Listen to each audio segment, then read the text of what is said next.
हमारा आज का जो टॉपिक है, हमारे कंस्ट्रक्टर्स ऑलरेडी चल रहे थे, जिसमें से हमारा एक कंस्ट्रक्टर बचा था जिसका नाम है कॉपी कंस्ट्रक्टर। कॉपी कंस्ट्रक्टर पढ़ाने से पहले मुझे कॉल बाय अलाइज लग रहा था। तो कॉपी कंस्ट्रक्टर क्या है? तो सिंपल है, we copy the if we copy the content of one object into another object. If we copy the content of one object into another object, so we use the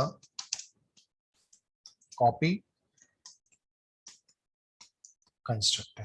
तो हम किसका use करेंगे? Copy constructor का हम क्या करेंगे? Use करेंगे।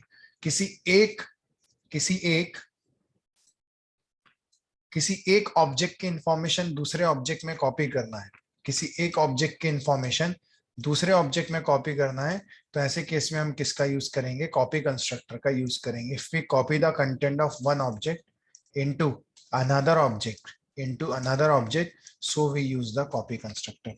और हम ऐसे केस में किसका यूज करेंगे? कॉपी कंस्ट्रक्टर का हम क्या करेंगे? यूज करेंगे। So copy constructor is nothing but when we copy the content of one object into the another object. एक ऑब्जेक्ट की इंफॉर्मेशन दूसरे ऑब्जेक्ट में अगर आपको कॉपी करना है, तो ऐसा आप कॉपी कंस्ट्रक्टर यूज कर सकते हैं। But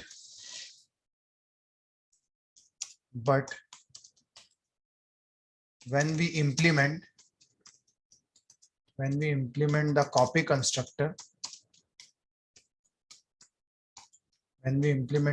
constructor except copy constructor को छोड़ के, except copy constructor, there are another one constructor should be compulsory. Copy constructor को छोड़ के एक अदर कंस्ट्रक्टर का होना जरूरी है। मतलब देखिए, हमने टाइप ऑफ कंस्ट्रक्ट पढ़ा जिसमें डिफॉल्ट कंस्ट्रक्टर है, पैरामीटराइज है। तो जब आप कॉपी कंस्ट्रक्टर इंप्लीमेंट करोगे, तो कॉपी कंस्ट्रक्टर को छोड़ के उसके अलावा जो बचे हुए कंस्ट्रक्टर हैं उसमें से एक कंस्ट्रक्टर का लिखा होना जरूरी है। अगर नहीं होगा तो आप कॉपी कंस्ट्रक्टर को इंप्लीमेंट नहीं कर पाओगे। ये कुछ पॉइंट आपको याद रखना है। पॉइंट नंबर 1 जो मैंने आपको बताया कि when we implement the copy constructor, except copy constructor, there are another one constructor should be compulsory, होना जरूरी है। और दूसरा पॉइंट ये है, when we implement copy constructor,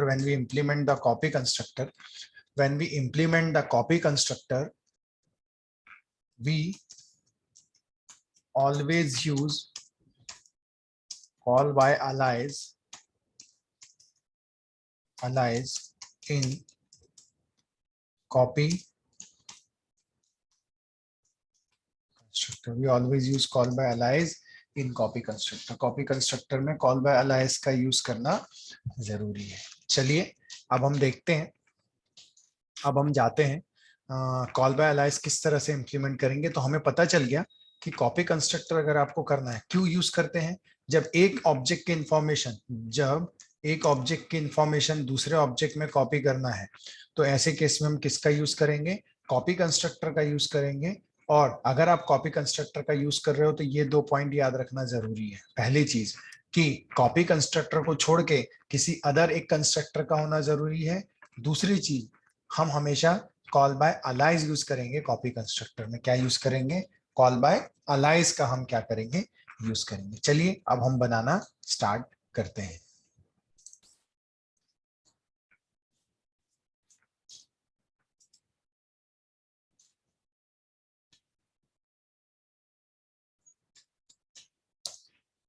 मैं जाता हूं हैश इंक्लूड iostream.h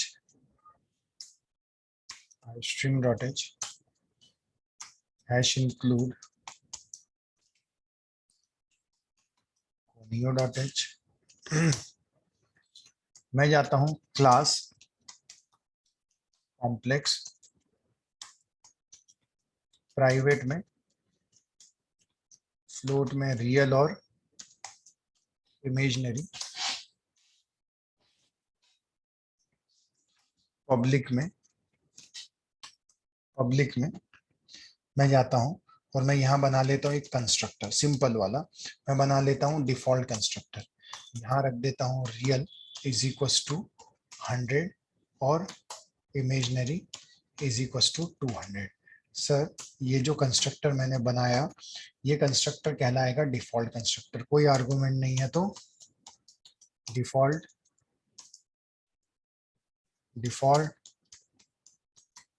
कंस्ट्रक्टर कहलाएगा। उसके बाद ऐसा होता है, मैंने आपको बोला था कि ओके मैं void ऑफ शो लिख देता हूं, void ऑफ शो। मैं जाता हूं सी आउट, मैं रियल को प्रिंट करूंगा, इमेजिनरी को प्रिंट करूंगा, तो मैं क्लोज कर दूंगा। उसके बाद void of main class complex C1 के केस में डिफॉल्ट चलेगा, वो तो श्योर है। और मैं यहाँ बोल दूंगा अगर C1 डॉट शो तो क्या करेगा, शो नाम का मेंबर फंक्शन कॉल होगा, गेट ch और एंड ऑफ द प्रोग्राम। इसको मैं सेव कर देता हूँ।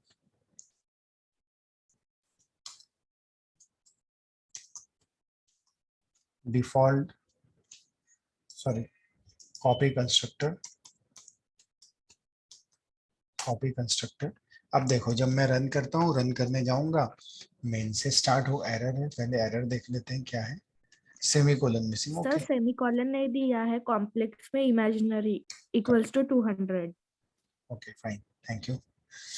अब हम जाते हैं, अब देखिए मेन से रन करता हूँ, C1 में कोई आर्गुमेंट नहीं है तो देखो डिफॉल्ट कंस्ट्रक्टर कॉल हुआ, C1 के रियल में 100, इमेजिनरी में 200, C1 डॉट शो बोलूंगा तो शो नाम का मेंबर फंक्शन कॉल होगा, get ch end of the program. ये तो सिंपल प्रोग्राम है, डिफॉल्ट कंस्ट्रक्टर कर चुके हैं। अब मैं जाता हूँ, अब मैं लिखता हूँ कॉपी कंस्ट्रक्टर, ध्यान देना मैंने C1 लिख लिया। उसके बाद मैं जाता हूँ, मैं यहीं पे C2 लिखता हूँ, ऐसा ले लेगा क्या, C2 ऑफ C1, मतलब मैं क्या पास कर रहा हूँ, एज आर्गुमेंट पास कर रहा हूँ। बेटर है मैं यहाँ नहीं लेता इसको, मैं इतना तो समझ गया आप लोगों को।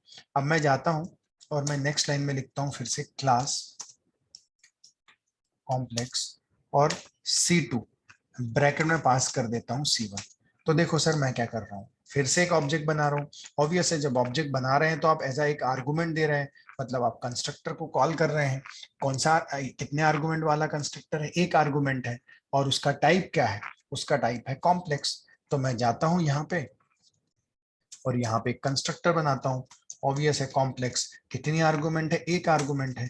तो यहाँ जाएंगे हम लिख लेंगे कॉम्प्लेक्स m%ऑफ मैं लिख लेता हूँ C11 सी जस्ट m%ऑफ C मैं लिख लेता हूँ 11।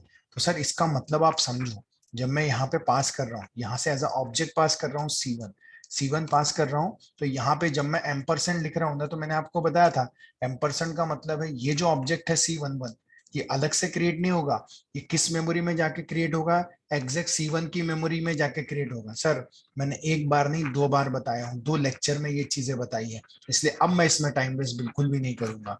मैंने 2 बार ये चीजें बताया और किसी को अभी भी नहीं समझा है तो जाइए प्रीवियस 2 सेशन रिकॉर्ड सेशन देखिए और आपको ये पता चल जाएगा। तो C11, तो C1 की वैल्यू C1 का जो रेफरेंस है किस में आ जाएगा, C11, मतलब C11 अलग से क्रिएट नहीं होगा, एक ही मेमोरी के कितने रेफरेंस होंगे, 2 रेफरेंस होंगे, एक होगा C1 होगा, एक होगा C11। तो यहाँ पर C11 के नाम से जाना जाएगा, ये आएगा कॉल बाय अलाइज। C11 मतलब C1 की ही बात हो रही है, दैट्स इट। अब हम जाएंगे, तो बताइए अगर ये कंस्ट्रक्टर कॉल हुआ तो ये कंस्ट्रक्टर अगर कॉल होगा और यहाँ पे अगर मैं लिख दूंगा यहाँ पे अगर मैं लिख दूंगा रियल और यहाँ पे मैं लिख दूंगा इमेजिनरी, तो बताओ आप लोग, आप में से जिसको भी आंसर आता है, जब ये कंस्ट्रक्टर कॉल होगा ये वाला, तो ये रियल ये इमेजिनरी किसके होंगे?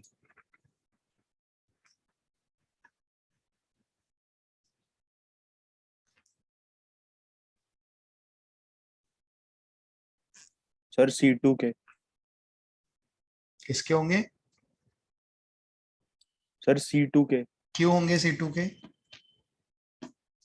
सर क्योंकि वो सर मतलब C2 कॉल कर रहा है और उसमें जो वैल्यू रहेगी वो C1 की रहेगी। Correct correct correct. एक्चुअली ये जो आर्गुमेंट है ये C1 की है, लेकिन ये जो होंगे रियल इमेजिनरी C2 की, क्योंकि कंस्ट्रक्टर किसके लिए कॉल हुआ है? C2 के लिए कॉल हुआ है।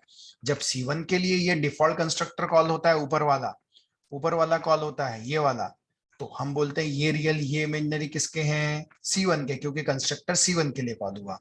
जब C2 के लिए कंस्ट्रक्टर कॉल हो रहा है, तो ये रियल ये इमेजिनरी किसके होंगे? तो ये होंगे C2 के। तो मैं जाऊंगा real equals to C11 dot real,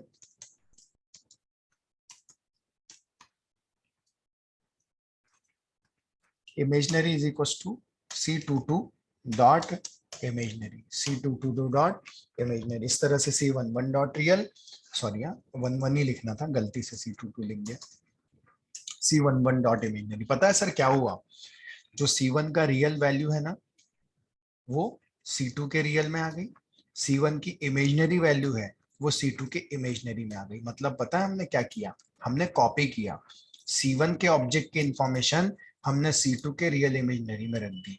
और अगर आपको याद होगा, जब मैंने इंट्रोडक्शन बताया था कि किसी एक ऑब्जेक्ट के इंफॉर्मेशन दूसरे ऑब्जेक्ट को देना है, किसी एक ऑब्जेक्ट के इंफॉर्मेशन, सॉरी, किसी एक ऑब्जेक्ट के इंफॉर्मेशन दूसरे ऑब्जेक्ट को देना है, तो ऐसे केस में हम किसका यूज करेंगे? कॉपी कंस्ट्रक्टर का यूज करेंगे। और ये कहला रहा है कॉपी कंस्ट्रक्टर। देखो, एज अ ऑब्जेक्ट को आर्गुमेंट में पास किया, रिसीव किया, लेकिन यहाँ पर हम पहले इतना ही लिखते थे, लाओ हमने लिख दिया m% ऑफ C11। इसका मतलब ये हो रहा है कि C11 अलग से क्रिएट नहीं हो रहा है, C1 की मेमोरी का रेफरेंस कौन ले रहा है? C11 ले रहा है, अलाइज। और हम क्या कर रहे हैं? C1 का रियल जो है C2 के रियल में असाइन कर रहे हैं, C1 का इमेजिनरी C2 के इमेजिनरी में क्या कर रहे हैं? असाइन कर रहे हैं। That's it sir. इस तरह से ये चीजें हो जाएगी और फाइनली C2 में C1 की इंफॉर्मेशन आ जाएगी। अब मैं C1 dot right, C1 dot show और C2 डॉट शो, इस तरह से हम लिख देंगे और अब हम इसको सेव कर देंगे और हम इसको रन करेंगे। देखो, मेन से स्टार्ट होगा, पहले C1 के लिए डिफॉल्ट कंस्ट्रक्टर 100 200। अब C2 के लिए कॉल होगा, C2 के लिए क्या होगा? पैरामीटराइज कंस्ट्रक्टर, लेकिन ये कहलाता है कॉपी कंस्ट्रक्टर। क्यों? क्योंकि देखो हमने कॉल बाय अलाइज भी भेजा है। C1 के रियल का डेटा C2 के रियल में, C1 के इमेजिनरी का डेटा C2 के इमेजिनरी है। C1 डॉट शो बोलेंगे real imaginary, C2 dot show बोलेंगे real imaginary, get CH, end of the program. तो देखिए हम जब जाते हैं 100 200 100 200, तो वैल्यू देखो, इससे ये पता चला कि C1 में भी वही डेटा है और C2 में भी वही डेटा आ चुका है, क्योंकि C1 की पूरी इंफॉर्मेशन हमने किस में कॉपी कर ली है? C2 में कॉपी कर ली है। इस तरह से ये हो जाएगा। अब देखिए, जब मैंने ये पार्ट लिखाया था तो मैंने बताया था, if we copy the content of one object into the another object, so we use the copy constructor. किसी एक ऑब्जेक्ट की इंफॉर्मेशन को किसी दूसरे ऑब्जेक्ट में कॉपी करना, ये क्या कहलाता है? कॉपी कंस्ट्रक्टर कहलाता है। दूसरी चीज ऐसा है, जब आप कॉपी कंस्ट्रक्टर को इंप्लीमेंट करोगे, तो कॉपी कंस्ट्रक्टर को छोड़ के किसी अदर कंस्ट्रक्टर का होना जरूरी है, अदरवाइज आप कॉपी कंस्ट्रक्टर को इंप्लीमेंट नहीं कर पाओगे। तो आप प्रोग्राम देखोगे तो हमने डिफॉल्ट कंस्ट्रक्टर लिया था। फिर when we implement copy constructor always use call by alias, और हम किसका यूज करेंगे? कॉल बाय अलाइज का यूज करेंगे। यहां तक कोई डाउट है क्या? आया क्या समझ में? Yes sir. Yes sir. ठीक है। और ओके, तो ये कहलाता है कॉपी कंस्ट्रक्टर। तो सर यहाँ पे हमारा कंस्ट्रक्टर पार्ट जो है वो खत्म होता है, कंस्ट्रक्टर जो पार्ट है वो खत्म होता है। ओके, और नया टॉपिक स्टार्ट होता है। नया टॉपिक स्टार्ट कहने का मतलब ये है, हमारा जो नया टॉपिक स्टार्ट हो रहा है उस टॉपिक का नाम है इनहेरिटेंस। इनहेरिटेंस सबसे बड़ा टॉपिक है सर ये, इनहेरिटेंस बड़ा टॉपिक है ये। तो चलिए हम इनहेरिटेंस के बारे में बात करते हैं कि इनहेरिटेंस मतलब क्या होता है। Inheritance is nothing but inheritance is nothing but reusability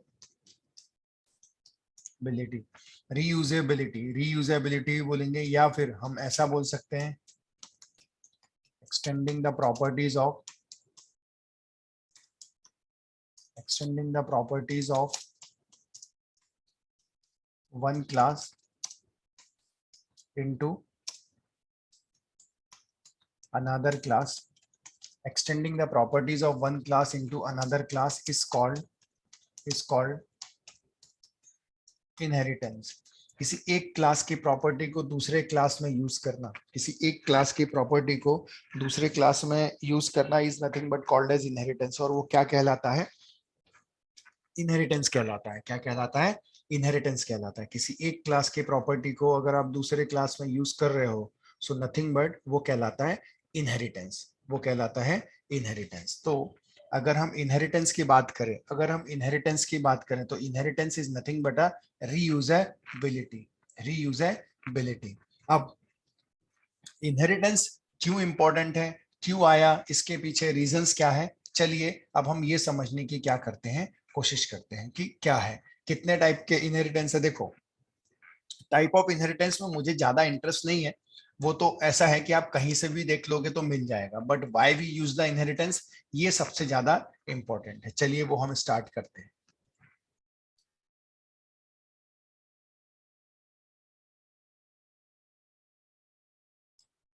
हम जाते हैं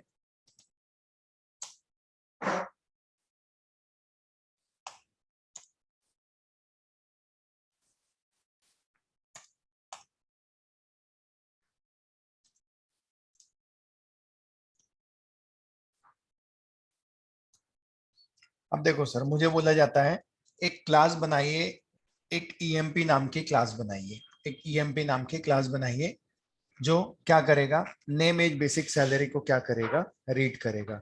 नेम एज बेसिक सैलरी को क्या करेगा, रीड करेगा। मैं जाता हूं एक क्लास बनाता हूं EMP,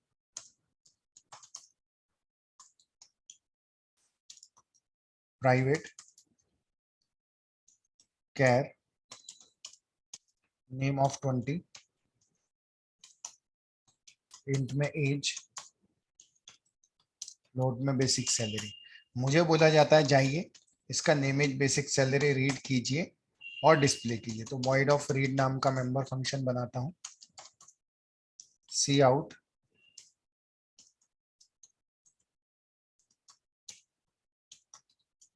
enter the name age and BS.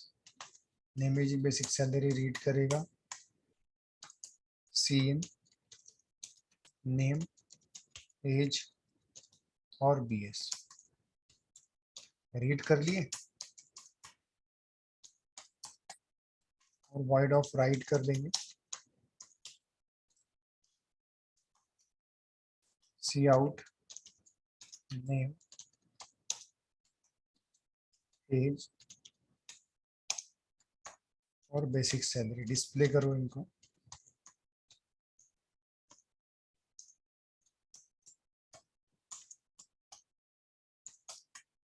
उसके बाद इसको मैं क्लोज कर देता हूँ। वॉइड ऑफ मेन से स्टार्ट करते हैं,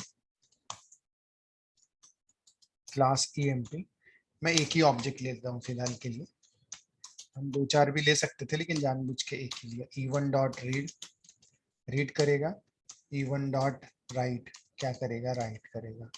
दैट्स इट, गेट ch और एंड ऑफ द प्रोग्राम। बन गया प्रोग्राम। अब मैं जाता हूँ और मैं रन करता हूँ, मेन से स्टार्ट करता हूँ, C1 नहीं लिखना है, E1 लिखना है, E1 डॉट, ओके फाइन। अब देखो मैं जाता हूँ, रन करता हूँ, मेन से स्टार्ट करता हूँ, E1 dot read, name age basic salary read करेगा, नेम एज और basic salary, E1 dot write जाएगा name age basic salary write करेगा, get CH end of the program. तो देखिए name age basic salary read किया और name age basic salary क्या कर लिया, डिस्प्ले कर लिया। अब कुछ और डिमांड आई कि नेम एज बेसिक सैलरी तो चाहिए, साथ में क्या चाहिए, DA HRA और ग्रॉस सैलरी चाहिए। क्या चाहिए, DA HRA ग्रॉस सैलरी, उसका कैलकुलेट करना है, किसका, एम्प्लॉय का। बताइए आप लोगों के अप्रोच क्या रहेंगे। समझिए 2 मिनट शांति से कि सर ने क्या क्वेश्चन पूछा है। देखो नेम एज बेसिक सैलरी पहले से है और आपको कैलकुलेट करना है DA HRA ग्रॉस सैलरी। तो मैं म्यूट रख रहा हूं 1 मिनट के लिए, लेकिन मेरे हेडफोन लगे हैं। सब बताइए अपने अप्रोच की, आप क्या करेंगे अगर आपको DA HRA gross salary calculate करना है, कैसे करेंगे आप। तो DA बेसिक सैलरी का 10% होता है, HRA 15% होता है, लेकिन आपके अप्रोच क्या होंगे, आप कैसे कैलकुलेट करेंगे बताइए।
किसी के पास कोई अप्रोच नहीं है। सर है। बोलो क्या करोगे आप। सर हम लोग एक बाद एक नया फंक्शन कोई भी एक लेंगे, उसमें हम 2 वेरिएबल्स यूज कर लेंगे। सर जैसे DA 10% ऑफ बेसिक, तो करेक्ट, हम वो दोनों एक DA ले लेंगे, एक HRA ले और एक लेंगे और एक ग्रॉस सैलरी ले लेंगे, ले लिए, अलग से एक फंक्शन बना लेंगे। हम जाते हैं void of कैलकुलेट नाम का मैंने एक फंक्शन बना लिया और यहां मैं कैलकुलेट कर लेता हूं DA बेसिक सैलरी का 10%, HRA बेसिक सैलरी का 15% और ग्रॉस सैलरी जो है वो बेसिक सैलरी का बेसिक वो रहेगा DA plus HRA plus basic salary, और बस डिस्प्ले कर दो सी आउट DA HRA और ग्रॉस सैलरी। ये भी क्लोज, ये भी क्लोज और ये भी क्लोज, बस। और लास्ट में E1 डॉट राइट लिखा है, E1 डॉट राइट के बाद E1 dot calculating, that's it, आपका काम बन जाएगा। आप गए और आपने रन किया, even dot read name age और बेसिक सैलरी। अब even dot write name age basic salary display करो, कैलकुलेट 1000 का 10%, 100 रुपए, 15%, 150 रुपए, टोटल मिला के हो गए DA 100, HRA 150 हो गए 250 और प्लस 1000 रुपए तो 1250। तो तीनों चीजें क्या कर दिया उसने, डिस्प्ले कर दिया। तो देखो name age basic salary, DA 10%, HRA 15% और टोटल मिला के हो गई 1250। सर आपका आंसर आ गया, नो डाउट आपका आंसर आ गया, बट मैं आपको ये बताना चाहता हूं इनहेरिटेंस हमें क्या बोलता है पता है? इनहेरिटेंस हमें ये बोलता है चेंजिंग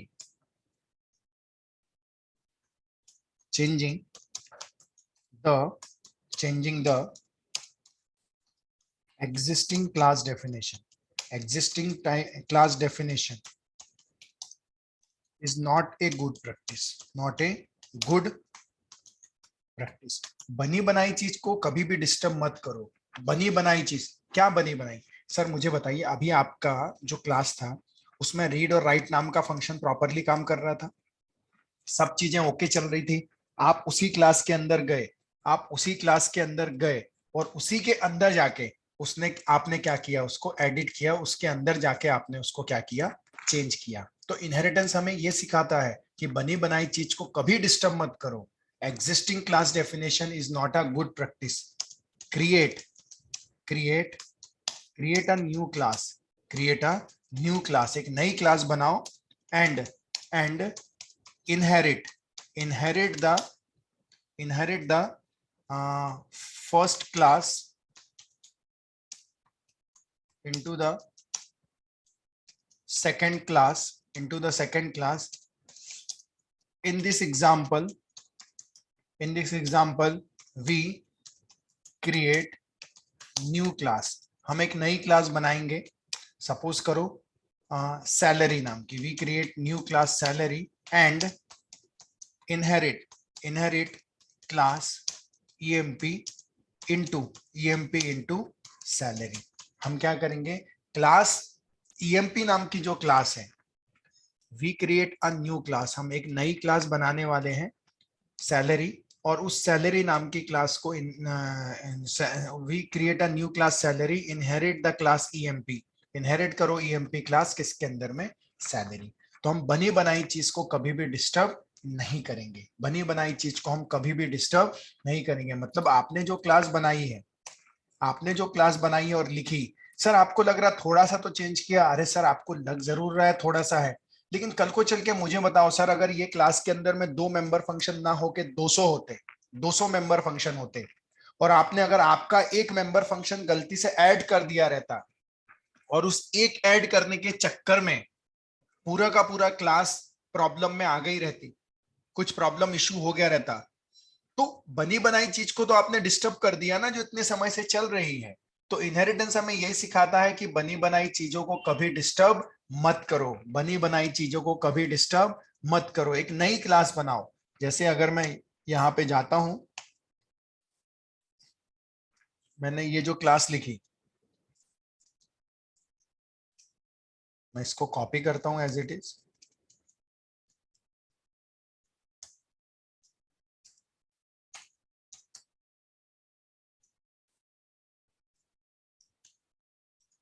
और उसको पेस्ट करता हूं, और पता है अब जो लिखा हुआ था ना हमारा, ये यहाँ पे नेम एज बेसिक सैलरी जो पुराना प्रोग्राम था, उसको हम एज इट इज रहने देंगे।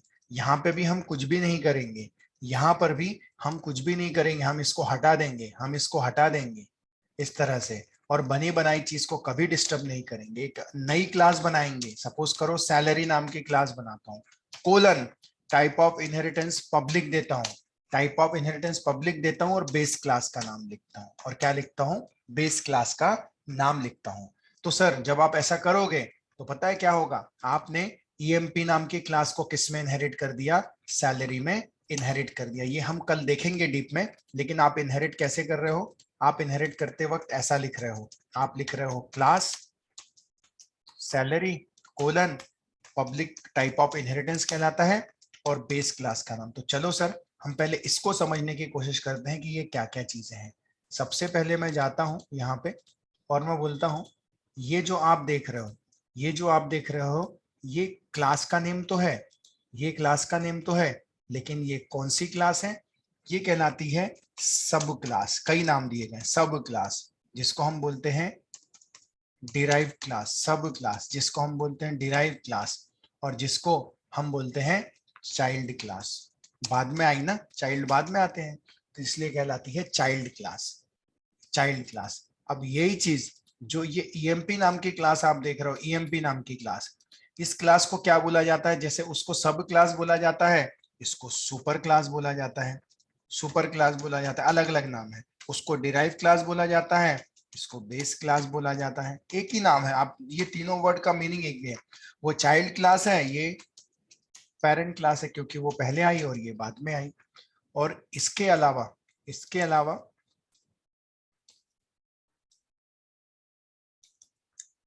ये जो कहलाता है, ये जो कहलाता है, ये कहलाता है टाइप ऑफ इनहेरिटेंस। ये कहलाता है type of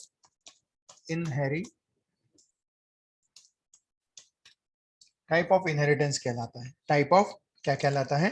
type of inheritance कहलाता है। ये छोटी छोटी चीजें हैं सर, लेकिन ये बहुत मायने रखते हैं। और कुछ चीजें हैं हम कल डीप में पढ़ेंगे, लेकिन फिर भी मैं थोड़ा सा बता देता हूँ। Object of derive class, object of derive class can call member function of base class as well as its own class। देखो जो डिराइव क्लास का ऑब्जेक्ट है ना, डिराइव क्लास मतलब कौन हुई? सैलरी। तो जब हम सैलरी क्लास का ऑब्जेक्ट बनाएंगे ना, तो ऐसे केस में वो खुद के मेंबर फंक्शन को तो कॉल कर सकता है, एज वेल एज अपने बेस क्लास के मेंबर फंक्शन को भी कॉल कर सकता है। जैसे अगर मैंने बना लिया, सपोज करो क्लास सैलरी S1 बना लिया, तो खुद के तो कॉल कर पाएगा एज वेल एज उसके सुपर क्लास, जैसे रीड है। तो ये कॉलिंग, ये जो कॉलिंग है, ये वैलिड है, ये जो कॉलिंग है ये वैलिड है। S1 डॉट राइट ये भी वैलिड है। क्यों? क्योंकि सैलरी क्लास का ऑब्जेक्ट मतलब डिराइव क्लास का ऑब्जेक्ट अपने बेस क्लास के भी मेंबर फंक्शन को क्या कर सकता है? कॉल कर सकता है। हम कल इसको डीप में पढ़ेंगे और देखेंगे। आज तो मैंने इनहेरिटेंस का बेसिक इंट्रोडक्शन लिया हूं,